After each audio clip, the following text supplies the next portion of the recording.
suppose, in the French press, in the international press as well. That's right. We're going to take a look at the Algerian press. First of all, Le Temps d'Algérie says that it might be a blank page between France and Algeria. Now, as we saw in the French press, there's a lot of hope that François Hollande's visit will mark a new dawn in the relationship between France and Algeria. Now, remember, Algeria was a colony, a French colony between 1830 until its independence in 1962 after a very bloody and violent war. And France has often been blamed for not addressing its controversial colonization period and for not recognizing the atrocities it carried out during the independence war.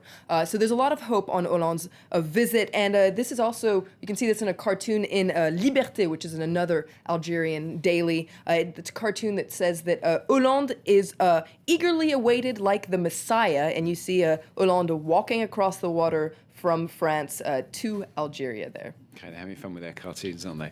Now, meanwhile, the gun control debate continuing to get an awful lot of attention in the international press after the US President Barack Obama saying he wanted to back a ban on assault rifles. That's right. And on top of that, there's a lot of pressure that's been building on Congress to also strengthen the country's existing but porous gun laws. And this is an editorial in the New York Times that says that we should explore one loophole in particular. And according to the New York Times, this would be the most effective way to ensure that guns don't wind up in the wrong hands. And this is the one thing that gun lobbyists don't want. And that loophole is to require that background checks be carried out on all gun sales, because for the moment, you have to, according to the Brady gun law, you have to, licensed gun dealers have to run prospective buyers through a federal database, but they don't have to do it if this is at a private sale, such as a gun fair. And so this is a way that a lot of people have been able to acquire guns without having to go through this screening process. So according to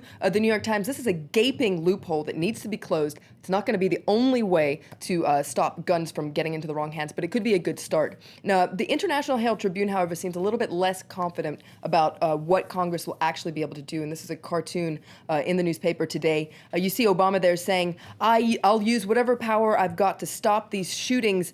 And the NRA there is saying, we're safe. The NRA, which is, a lot of people say, the most powerful lobby in the United States. Okay, well, the China Daily have also pulled an article out. They're covering a strikingly similar, really, aren't they, attack on an elementary school in China. That's right. It was actually on the same day as the Newtown shooting. It was in the Henan province. I guess the major difference was that this was a knife attack. Now, 23 young children and an elderly woman were wounded by this man at the primary school. None of them were killed or are in critical condition. And according to China Daily, the 36-year-old man says that he was driven by doomsday rumors to carry out the attacks because he wanted to do something that people would remember him for before the end of the world. Okay. End of the world. Talking of that, of course, a lot of people believe we've only got 24 hours or 48 hours, I suppose, to go now because an apocalypse apparently is going to take place on Friday, the 21st of December, as the Mayan long count calendar ends a 5,200-year-old cycle. That's right. There's a really funny article in The Independent I recommend today that actually channels some Monty Python because they wonder, apart from predicting the end of the world, what have the Mayans ever done for us?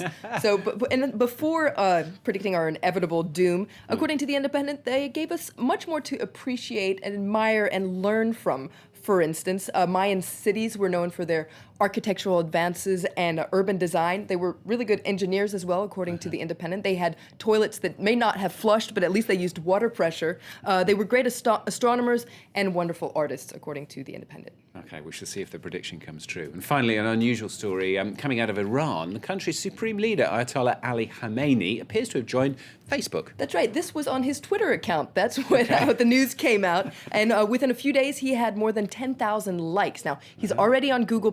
He uses Instagram.